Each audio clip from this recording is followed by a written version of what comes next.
Hey y'all, what if I told y'all that everything you were pretty much taught on a specific subject was wrong? That it was a myth?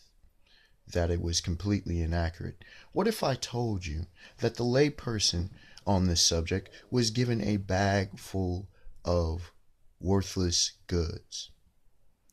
In this video, yours truly, Unexpected Wonder, we'll talk about the history of gloves in pro boxing specifically and why they are not the safety mechanism that we have been led to believe. Now, before I want to give this as a disclaimer, I'm not against pro boxing, love pro boxing, in fact, would love to be a professional fighter, and I'm not opposed to all of the benefits of gloves.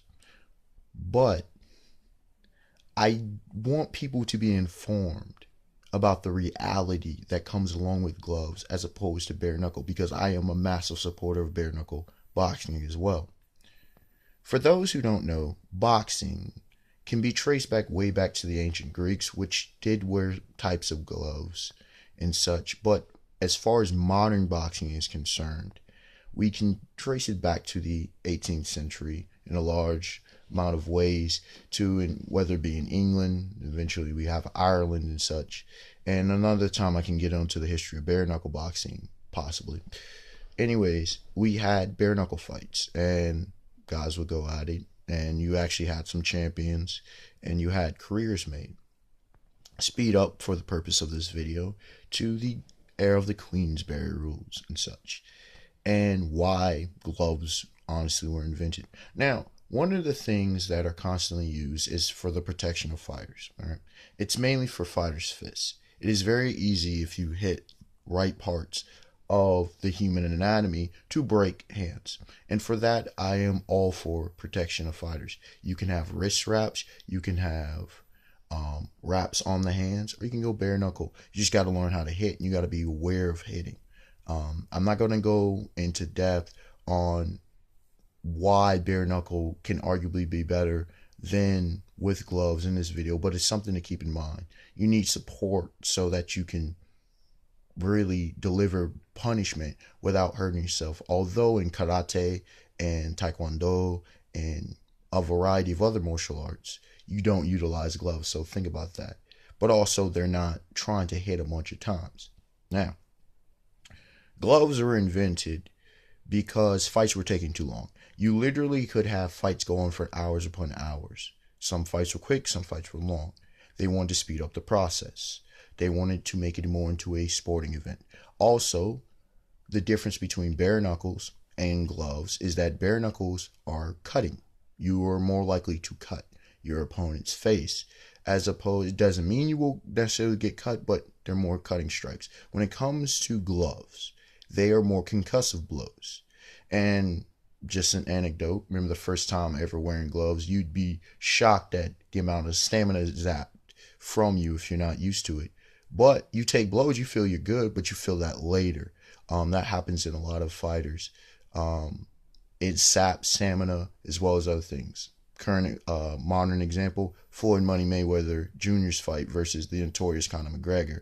He's not used to those weighted gloves that can mess with you.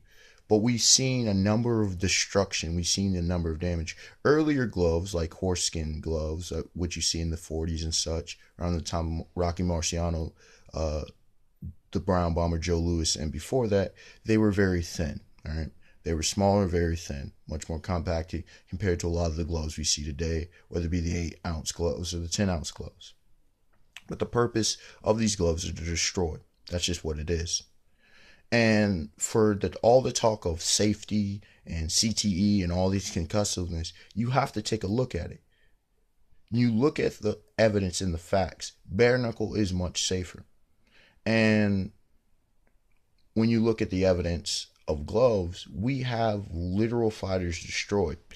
Some fighters don't have long careers, for example. And even some of the fighters who go a long time and go afterwards, they're messed up. I mean, really messed up. Also, gloves allow for, because they protect the hand from damage, they allow for a plethora of hits which do not normally happen when it comes to fighting. You can't just pound on a guy. And imagine you also have powerful fighters such as Big George Foreman, as well as Iron Mike Tyson. You're allowing them, who are inherently powerful in their own right and know how to hit very well, to just deliver again and again a wrecking ball to someone's dome, into someone's body. It's incredible the amount of punishment some of these pro fighters are able to take. Then we can, if you want to, a little bit, the controversy with MMA and whether they should even have gloves in the first place. Originally they were Vale Tudo, but that's a whole different thing. We get to this modern era and we're talking about the safety of fighters. Now, it's also very fascinating when you look back into some of these older gloves and how you had guys like Archie Moore and Sugar Ray Robinson come out relatively fine, and they fought for way longer fights, many more fights, and you had the era of the 15 rounds as opposed to today. Why is it that fighters don't fight for as many fights like they did back in the day, and with less rounds in championship fights? It's something to be considered. It's because the damage of the gloves, it's not getting in better. It's not improved safety. It's in fact worsened, I would argue, because of the evidence being presented before us. If in the past fighters could fight for longer and fight for many more fights than opposed to today, something is wrong. You can say promotions all you want to, but guys like Vladimir Klitschko and Manny Pac-Man Pacquiao, as well as Julio Cesar Chavez, are a rare breed. You don't see many 60-plus fighters. You see a lot more 30 to 40 fight fighters, as opposed to what was happening in the previous era. Now, that's the brief and short of the history of gloves. We see, as gloves have become bigger, we've seen a lot shorter careers. We've seen a lot more devastating knockouts. We've seen a lot more that goes contrary to the myth that we should be protected. We should be protecting this myth of barbarism, this barbaric, it's just this myth about fighting in general, that fighting is just inherently bad thing, that the martial arts, it's uncivilized.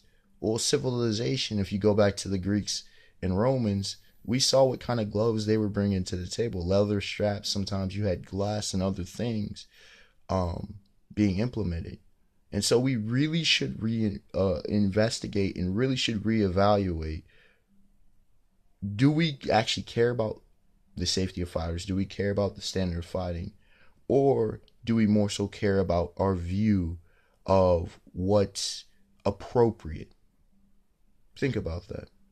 Also, because of the guards that bigger gloves allow, which smaller gloves don't, whether you talk about with the UFC or other fighting events, you can get away with not as good technique. You can get away with certain guards that you just naturally would not be able to get away with because of the size of the gloves. So it allows for bad habits. And again, we're talking about the safety of the fighter. You have to take that into consideration. Technique matters. Unexpected one, like, comment, subscribe. Tell me your thoughts on the subject, and talk to y'all later. Peace. Have a beautiful day, beautiful night.